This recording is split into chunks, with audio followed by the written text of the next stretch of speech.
Hello అండి. ఈ వీడియోలో డిప్లొమా 4th సెమిస్టర్ ఈసీ వాళ్ళకి micro controllers and interfacing subject ఉంది. మెషిన్ సైకిల్ అలానే టీ స్టేట్ అంటే ఏంటో చూద్దాం. మెషిన్ సైకిల్ అంటే memory or IO devices. Okay, మెమరీని కానీ ఐఓ డివైసెస్ని కానీ యాక్సెస్ చేయడానికి మైక్రో ప్రాసెసర్కి పట్టే టైంనే మెషిన్ సైకిల్ అంటాం. Okay, the time required by the micro processor to complete an operation of accessing memory or IO devices. అంటే మెమరీ ఆర్ ఐఓ డివైసెస్ని యాక్సెస్ చేయడానికి ప్రాసెసర్కి పట్టే టైంని మెషిన్ సైకిల్ అంటాం. Typically one machine consists of one machine సైకిల్లో ఎన్ని నుంచి ఎన్ని tea states ఉంటాయి అంటే 3 to 6 టీ స్టేట్స్ ఉంటాయి. మరి టీ స్టేట్ అంటే ఏంటి? టీ స్టేట్ అంటే time period state or time state. Time state అంటే one complete cycle of clock is called as T state. Okay, one complete cycle అంటే ఇప్పుడు ఫర్ ఎగ్జాంపుల్ సైన్ వేవ్ తీసుకున్నాం. One complete cycle అంటే ఏమంటాము? ఇలా positive నుంచి ఇలా నెగిటివ్ మొత్తం 360 degrees ఉంటుంది. ఓకే, అది వన్ కంప్లీట్ సైకిల్ అంటాం. అలా ఇక్కడ చూసుకుంటే మరి ఏమంటున్నాం ఇక్కడ? One complete cycle of clock is called as T state అంటున్నాం. మరి ఆ టీ స్టేట్ వన్ కంప్లీట్ సైకిల్ని ఎలా మెజర్ చేస్తాము అంటే falling edge of one clock నుంచి falling edge of the next clock పల్స్ని తీసుకుంటే దాన్నే మనం టీ స్టేట్ అంటాం. ఇక్కడ క్లాక్ పల్స్ వేసాను చూడండి. ఇగోండి, ఇది ఫాలింగ్ ఎడ్జ్. ఓకే, ఈ క్లాక్ పల్స్లోని ఫాలింగ్ ఎడ్జ్ నుంచి సెకండ్ క్లాక్ పల్స్లోని ఫాలింగ్ ఎడ్జ్ వరకు ఉన్న దాన్ని టీ స్టేట్గా కన్సిడర్ చేస్తాం. అంతే కదా, ఇది ఫాలింగ్ ఎడ్జ్ ఇలా వస్తుంది. నెక్స్ట్ ఇలా వెళ్ళేదాన్ని ఏమంటాము? రైజింగ్ ఎడ్జ్ అంటాం.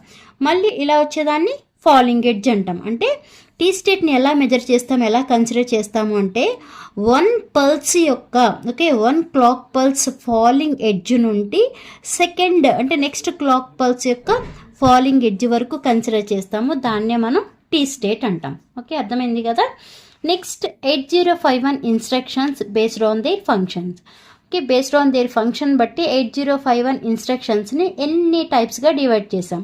Okay, 8051 instructions are classified based on their function as follows. Okay, అంటే ఇక్కడ ఏం లేదు, క్లాసిఫికేషన్ ఆఫ్ ఇన్స్ట్రక్షన్స్ అనమాట. ఓకే, 8051 ఇన్స్ట్రక్షన్ యొక్క క్లాసిఫికేషన్స్ ఎన్ని? Data transfer instructions, arithmetic instructions, logical instructions, branching instructions, అలానే Boolean instructions. These are the types of 8051 instructions. మరి data transfer ఇన్స్ట్రక్షన్లు ఏమేమి వస్తాయి అంటే మూవ్, పుష్,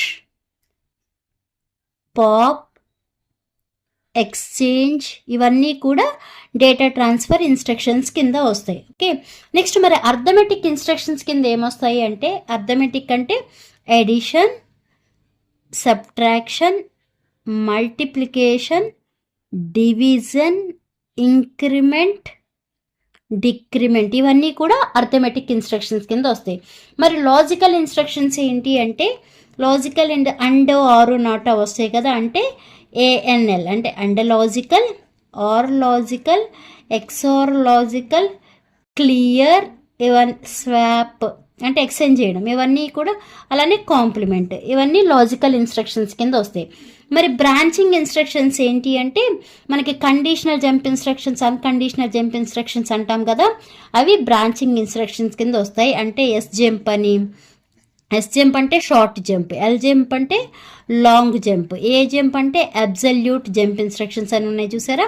ఇవి అలానే ఇంకా jump if zero, jump if not zero, jump if bit, jump if not bit, ఇవన్నీ కూడా మనకి బ్రాంచింగ్ ఇన్స్ట్రక్షన్స్ కింద వస్తాయి.